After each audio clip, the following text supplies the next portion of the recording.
here I am. So this is number 2, and sorry I'm running a little bit late, but just trying to get my studio here set up. I wish I could, I'll take some screenshots or some pictures and send that up. So my name is Dr. Aaron. I'm a naturopathic doctor, and my goal is really to engage with the people that like me and have liked my page. And I've wanted to do a YouTube channel for a while and do a podcast, and just fell into my lap. I realized that Facebook now provides a platform. So I have an agenda for today because I wanted to give you guys a little bit of information of who it is I am and what it is I do. I'm a naturopathic doctor, and you know, my whole life I knew I wanted to help people, and there's something that really appealed to me about herbs and acupuncture. I really liked the fact that this was a type of medicine that not everyone practiced, and it offered me a pretty wide scope of practice. And we're pretty lucky here in British Columbia. As a naturopathic doctor, I can prescribe herbs, I can prescribe supplements, I can even prescribe certain medications, and that allows me to really take care of my patients.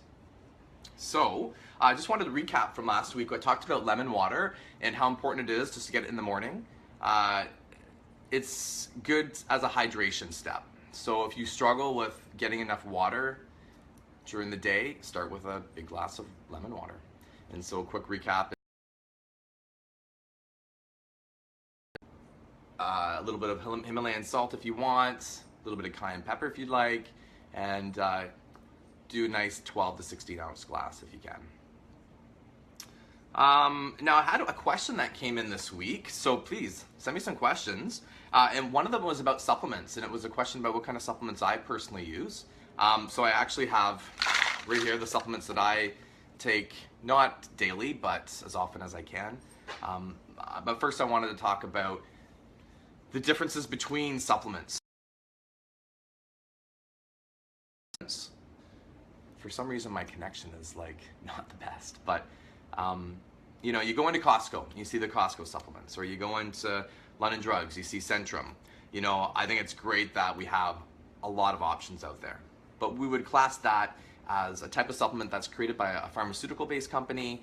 They make a wide range of products, from medications to over-the-counter products, including some supplements.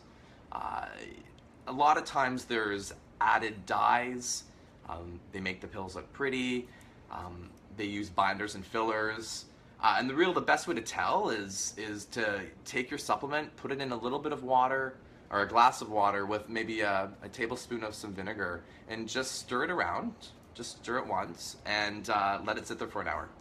And see if that pill is actually still full, like still whole, or whether it's been broken up.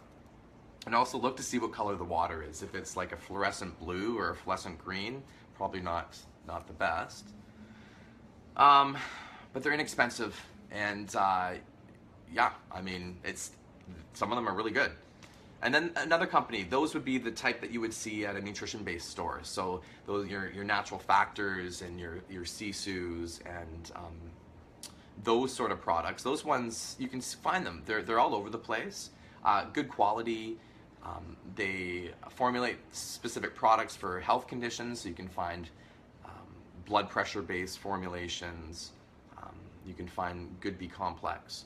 And so that would be, I would say, the mid-range of supplement options. And then there's the third option, and those are the nutraceutical grades. So those are the ones that are made in high potency. They're made by a select companies. These are the Genestras, the AORs, the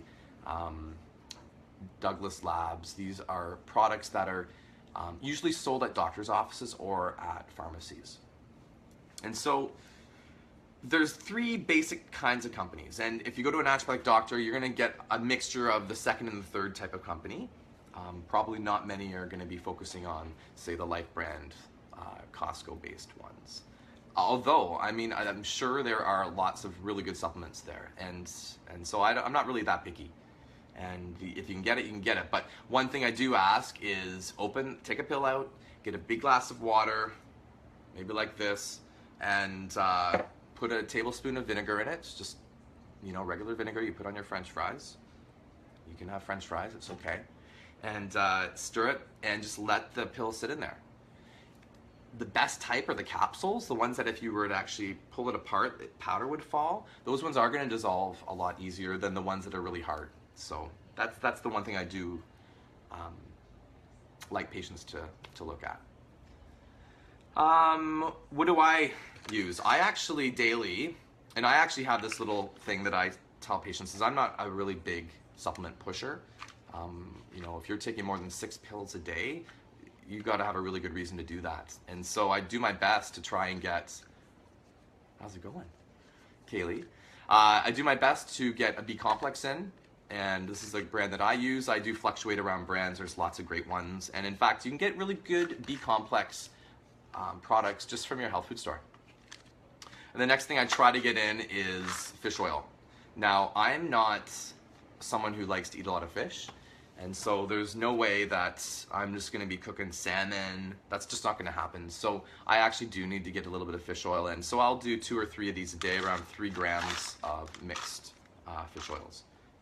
So I try every day to get these 2 supplements in. A third one that I wish I actually had right now, and as I'm talking, I'll probably pick up, is coenzyme Q10. So for me, B complex, coenzyme Q10, and fish oil is something that I personally take every day. But that could be different for you. This is my little to-do list here. Boop. It's on a little napkin. Kaylee, thanks for joining me, by the way. This is my second attempt at doing this, so I appreciate you coming on board. The next thing I'm going to talk about is, what do I do? Uh-oh, I don't actually read my writing. Oh, I know what it is. Talking about the article that I posted on Facebook. If you actually saw it, it's Grubs Up, How Eating Insects Could Benefit Health. Really cool article that I was reading, and it talked about, we talk about the economics of food and agriculture and what we're doing to the environment and the growth of the population of this planet.